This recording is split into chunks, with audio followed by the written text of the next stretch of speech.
Operation सिंदूर की ऐतिहासिक सफलता के बाद अब देश में एक नया आत्मविश्वास देखा जा रहा है। जहां एक और पाकिस्तान को करारा जवाब मिला, तो वहीं तुर्की जैसे देशों में भी इसका प्रभाव साफ देखा गया है।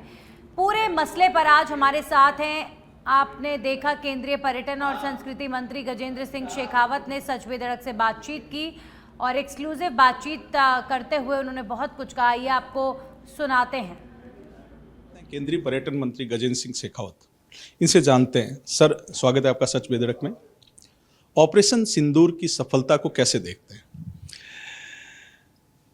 देखिए, माननीय प्रधानमंत्री नरेंद्र मोदी जी की 2014 से आतंकवाद के विरुद्ध जीरो टॉलरेंस की नीति रही। आतंकवादियों को स्पष्ट संदेश देना, उरी की घटना के बाद में सर्जिकल स्ट्राइक और बाद में बालाकोट स्ट्राइक, उन दोनों से न केवल आतंकवादियों को अभी तो आतंकवाद के पीछे खड़ी ताकतों को भी संदेश देना कि भारत, जो नया भारत है, वो घर में घुस के मारेगा और भारत की भूमि के विरुद्ध कोई भी गतिविधि जो है अब भारत बर्दाश्त नहीं करेगा, चाहे वो दुनिया के किसी दूसरे देश से हो रही हो। हमने देखा उसके बाद लगभग एयर स्ट्राइक के बाद 5-6 साल तक शांति बनी रही, कोई बड़ी घटना नहीं हुई। लेकिन ये जो पहलगाम की दुर्भाग्यपूर्ण घटना थी और जिस तरह से धर्म पूछ करके और उनकी हत्या की गई, निर्दोष लोगों की नृशंस हत्या की गई, कपड़े खोल करके उनको उनके परिजनों के सामने, छोटे छोटे बच्चों के सामने जिस तरह से गोली मारी गई, उसने निश्चित रूप से पूरे देश को हिला दिया था। और माननीय प्रधानमंत्री जी ने यह संकल्प व्यक्त किया था कि आतंकवादी और इसके पीछे जो भी ताकतें खड़ी है, वो जो सपने में भी नहीं सोच सकते इतनी कड़ी सजा उन्हें मिलेगी। और हमने देखा कि 15 दिन बीतते बीतते आतंकवाद को पोषित करने वाली जितनी ताकतें थी, चाहे उनका इस घटना से लेना देना प्रत्यक्ष था या नहीं, सुदूर पंजाब प्रांत तक पाकिस्तान के उस आतंकवाद के सारे ठिकानों को एक साथ 22 मिनट के इस ऑपरेशन में एक साथ एक झटके में उन सबको जो है वो नेस्तनाबूद करके आतंकवाद की कमर तोड़ने का काम किया। और उसके बाद पाकिस्तान ने जिस तरह से दूसरी कायराना हरकत की, बॉर्डर पर जिस तरह से ड्रोन से अटैक किया, मिसाइल से अटैक किया, उसका जैसा मुंह तोड़ जवाब देश की सेना ने दिया। और माननीय प्रधानमंत्री जी ने जिस तरह से सेना को एक खुली छूट रिटेलिएट करने के लिए दी, पूरे विश्व ने भारत की सैन्य शक्ति का, भारत की सैन्य आत्मनिर्भरता की ताकत को, नए भारत के सामर्थ्य को महसूस किया। और हमने देखा कि केवल तीसरे दिन जो पाकिस्तान बड़ी बड़ी बातें कर रहा था, उसको तीसरे दिन घुटनों पे आकर के भारत के साथ युद्ध विराम की गुहार लगानी पड़ी। निश्चित ही भारतवासियों के लिए गर्व का विषय, भारत के सैनिकों के प्रति देश के 140 करोड़ लोगों का सम्मान और विश्वास, दोनों में कई गुना वृद्धि इसके चलते हुई है।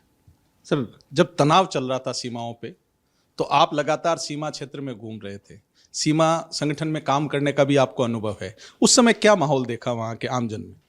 देखिए, इससे पहले भी ऑपरेशन ब्रास्टक्स के समय में, कारगिल के युद्ध के समय में मैंने देखा था कि सीमावर्ती क्षेत्र पर रहने वाला व्यक्ति जो है वो असीम उत्साह से भर करके देश की सेना का पूरी तरह से सहयोग करने के लिए कमिटमेंट के साथ में खड़ा होता है। और इस बार भी हमने देखा, एक तरफ सेना और प्रशासन के हर निर्देश का पूरी जिम्मेदारी के साथ में पालन करना, और दूसरा हर एक ज़रूरत के लिए सैनिकों के साथ में पीछे एक दीवार के रूप में खड़े होना। और तब जब एक सैनिक जो सीमा पर खड़ा है वो पीछे घूम करके देखता है कि समाज इस ताकत के साथ में, देश के लोग इस ताकत के साथ में उसके साथ खड़े, तो उसका अपनी ड्यूटी को निभाने का, अपने कर्तव्य के निर्वहन का जो जज्बा है वो 100 गुना बढ़ जाता है और उसकी ताकत भी कई 100 गुना बढ़ जाती है। एक और सवाल सर, अभी तुर्की और अजरबैजान जाने वाले टूरिस्ट जो इंडियन थे, उन्होंने अपने प्रोग्राम कैंसिल कर दिए हैं। इस घटनाक्रम को कैसे देखते हैं आप? देखिए, मैं उन सारे लोगों को जिन्होंने स्व प्रेरणा से, अपने अंदर उपजी पैट्रियोटिक भावना से इस बात को समझते हुए कि इस कठिनाई के दौर में, इस चैलेंजिंग टाइम में हमारे दुश्मन के साथ में जो खड़ा है, उनको हम किसी तरह से वित्तीय पोषण नहीं करेंगे, कोई भी टूरिस्ट जाता है तो उसके इकोनॉमिक बेनिफिट उस देश को होता है। और भारत से लगभग 2.5 लाख के आसपास टूरिस्ट हर साल अज़रबैजान जाते हैं और इतने ही लगभग टूरिस्ट जो है तुर्की जाते हैं। कोई भी उनको हम वित्त पोषित नहीं करेंगे। स्वतः प्रेरणा से खुद आगे आकर के लोगों ने एक दूसरे से अपील करके और इसको कैंसलेशन किए। मैं उनके इस जज्बे को निश्चित रूप से सलाम करता हूं, उनका अभिनंदन करता हूं।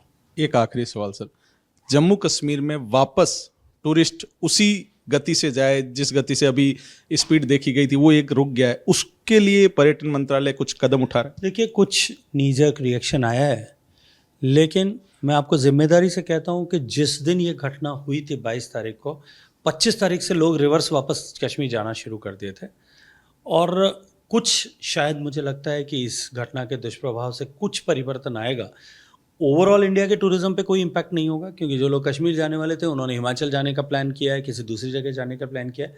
लेकिन कश्मीर के परिप्रेक्ष्य में भी मुझे लगता है कि पूरे साल का अंत आते आते कोई शायद कुछ प्रतिशत जो है टूरिज्म कम होगा, लेकिन लोगों का कॉन्फिडेंस जिस तरह से पिछले दिनों में बिल्टअप हुआ है, भारत की सैन्य शक्ति को लेकर के जो बिल्टअप हुआ है, उसको चलते हुए कश्मीर का टूरिज्म भी बहुत जल्दी वापस पटरी पर आएगा, हम सब देख रहे हैं। शुक्रिया। ये थे गजेंद्र सिंह शेखावत, जिनका साफ कहना है कि ऑपरेशन सिंदूर से भारत ने अपनी ताकत विश्व को दिखाई है, और ये ताकत विश्व ने भी देखी है और दुश्मन देश ने भी देखी है। साथ ही पर्यटकों को लेकर भी इन्होंने कहा कि कश्मीर में वापस टूरिस्ट उसी गति से बढ़ेगा, कोई दिक्कत नहीं आएगी। सहयोगी विजय गिरी के साथ मैं विवेक श्रीवास्तव, सच बेधड़क के लिए, जयपुर से।